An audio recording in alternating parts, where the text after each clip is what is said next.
दिया जाएगा, इसके अंदर सारी चीज़ें लिखी हुई ताकि आपको ध्यान में रहे, और हम लोग का कॉन्टैक्ट नंबर भी है ताकि आप कभी कोई सवाल करना चाहें तो आप कर सकते हैं। ठीक है, तो आज मैं बात करूंगा आयुर्वेद के ऊपर।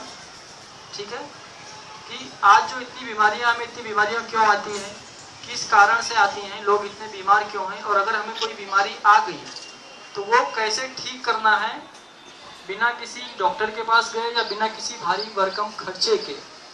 आपके घर के अंदर जो दवाएं हैं, जैसे हमारा रसोई घर है, उसके अंदर 108 तरीके की दवाएं हैं, जिनको मसाले बोलते हैं, वो सारी दवाएं हैं, उनका इस्तेमाल करके, या फिर उससे थोड़ा सा बाहर जाएंगे तो आपके आसपास में पेड़ पौधे हैं उससे, या थोड़ा सा और आगे जाएंगे तो किसी आयुर्वेद की शॉप पे आपको जाना पड़ेगा, कोई 10-20 रुपए की दवा लेके आनी पड़ेगी जो शायद आपके आसपास में मौजूद नहीं है, बस इसके आगे नहीं।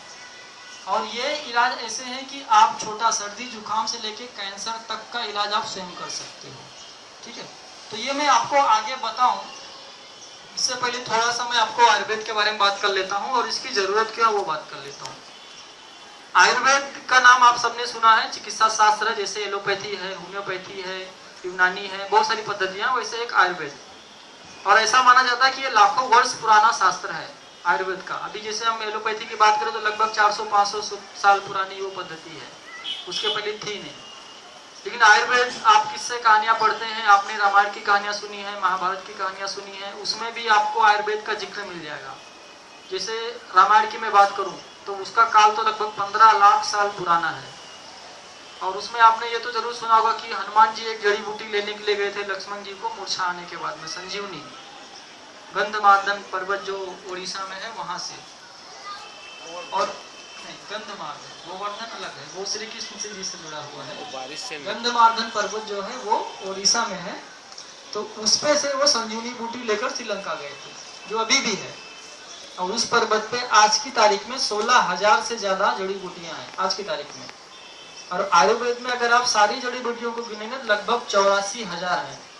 और हमारे शरीर में जो रोग होते हैं, सर्दी जुकाम बुखार से लेके बड़े से बड़े रोग तक, उन सबको आप जोड़ेंगे तो 148 यानी 84,000 दवाएं हैं 148 रोगों के लिए। अब आप इसको डिवाइड कीजिए तो हर रोग के लिए कम से कम 550 दवाएं हैं आयुर्वेद में।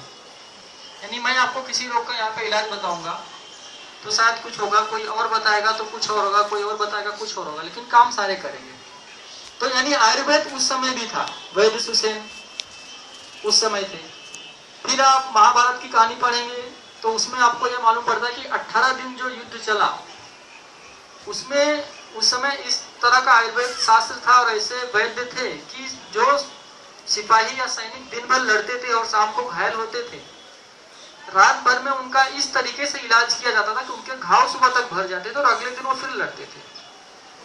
अभी हमें छोटा सा घाव लग गया तो हम एक हफ्ते के लिए घर पे बैठ जाते हैं, हाथ भी नहीं उठता, लेकिन वो तलवार के घाव और भाले के घाव से वो उबर के अगले दिन सुबह लड़ते थे। ये था आयुर्वेद।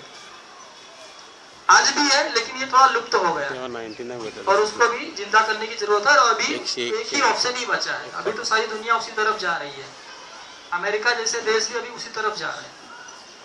तो ये है आयुर्वेद। अभी इसकी जरूरत क्यों है वो मैं थोड़ी सी बात कर लेता हूँ।